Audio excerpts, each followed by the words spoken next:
মেমারি কলেজের প্রিন্সিপালের বিরুদ্ধে মানসিক অত্যাচার যৌন হেনস্থার অভিযোগ কলেজ শিক্ষিকার 2023 সালের 23শে ডিসেম্বর মেমারি কলেজের এক সাংস্কৃতিক অনুষ্ঠান চলাকালীন অনুষ্ঠান মঞ্চে সবার সামনে অপমান যৌন হেনস্থা করার অভিযোগ করেন কলেজের এক শিক্ষিকা।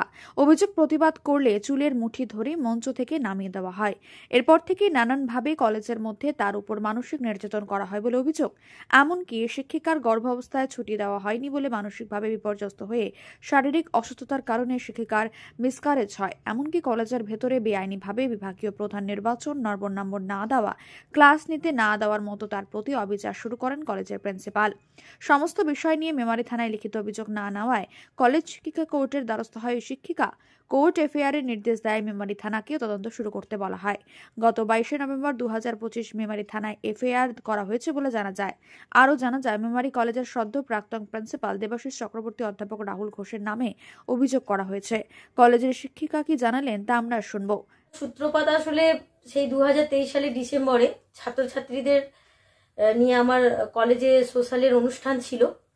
তো সেই স্টেজেতে আমি ওখানে শারীরিক হেনস্থা এবং ভীষণভাবে নির্যাতনের শিকার হই। কে করেন? অবশ্যই কলেজের অধ্যক্ষ দেবাশিস চক্রবর্তী ছিলেন এবং উনি টানা স্টেজেতে আমাকে মানে এক নির্দিষ্ট সময় অন্তর অন্তর ডিস্টার্ব করতে থাকেন এবং শেষে প্রচণ্ডভাবে অত্যাচার করতে করতে উনি স্টেজ থেকে আমাকে টানা হেঁচড়া করে নামতে বাধ্য করেন এবং ব্যাড টাচ করেন। তো সেসব আমি মানসিকভাবে তখন খুবই বিপর্যস্ত হয়ে পড়ি।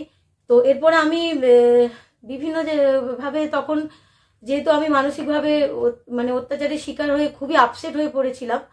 তো সেই সময়ে আমি একটা এরকম কন্ডিশনে ছিলাম না যে এটা নিয়ে আমি কি করব, এটা আমার সাথে কেন হলো। তো তার আগে ওই অধ্যক্ষ মহাশয় আমার সাথে বিভিন্ন সময় বিভিন্নভাবেই খুব ব্যাড টাচ, বাজে ইঙ্গিতে কথাবার্তা সবই বলতেন। আমি ওনার ঘরে যেতেও ভয় পেতাম সই করতে যেতে। তো আমি সেই সময় আর সহ্য করতে না পারে আমি অবশেষে থানায় যাই, পুলিশকেও জানাই এবং আমার অ্যাডভোকেটের মারফত একটি আইনি নোটিশ করি। তারপরেও হেনস্থার শিকার হই এবং অত্যাচার বাড়তে বাড়তে এমনই পর্যায়ে যাই যে আমি নিজের বিভাগে ডিপার্টমেন্টও আমি ঠিকঠাক করে ক্লাস নিতে পারতাম না, কাজ করতে পারতাম না, নানা রকমভাবে ডিস্টার্ব করা হতো। এবং পরবর্তীকালে বিভিন্ন স্টাফ, বিভিন্ন শিক্ষক আমার সহকর্মী কিছুজন আছে তাদেরকে দিয়েও অত্যাচারটা করানো হতো ভীষণভাবে এবং নিষ্ঠা ভরে কাজ করতে পারতাম না। তাতেও আমি কলেজ চালিয়ে গেছি। এরকম সময়ে অত্যাচারের সীমা এতটাই পৌঁছায় যে আমার যখন প্রেগনেন্সি আসে তখন উনি আমাকে ছুটি দেন না এবং সিঁড়ি ভেঙে ক্লাস নিতে বাধ্য করেন। এরকম একটা টাইমে আমার 4 মাসে ওনাকে আমি ছুটি অ্যাপ্লাই করলেও, ওনাকে আমি বেড রেস্টের কথা জানালেও উনি নিষ্ঠুরভাবে আমাকে সিঁড়ি ভেঙে আমাকে সই করতে যেতে বাধ্য করেন এবং বিভিন্নভাবে ওনার হাতে পায়ে ধরা সত্ত্বেও উনি ছুটি নিয়ে আমার সাথে ঝামেলা করেন।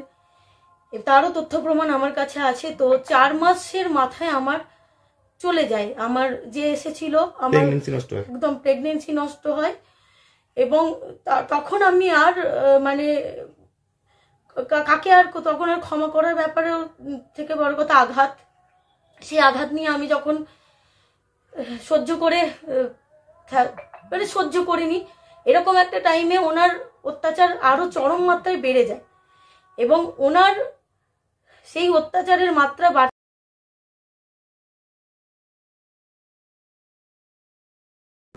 সই করতে বিভিন্ন লেটার, কাজ সংক্রান্ত বিভিন্ন কথাবার্তা বলা, কিছুই ওনার সাথে আমি করতে পারি। এই নোংরামের প্রতিবাদ জানাতে আমি থানায় যাই।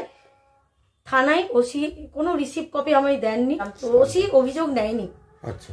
তো যখন নেয়নি তখন আমি এসপিকে জানাই। তারপরে সেখানেও কোনো কাজ না হলে আমি আমার অ্যাডভোকেটকে নিয়ে আমি বর্ধমান কোর্টে আমি দ্বারস্থ হই। সিজিএম মারফত আমার কেসটা লঞ্চ হয় এবং তথ্য প্রমাণের ভিত্তিতে আমার এফআইআরটা এতদিনে চালু হয়। মেমারি থেকে মৃত্যুঞ্জয় যশোর রিপোর্ট, মেমারি আপডেট।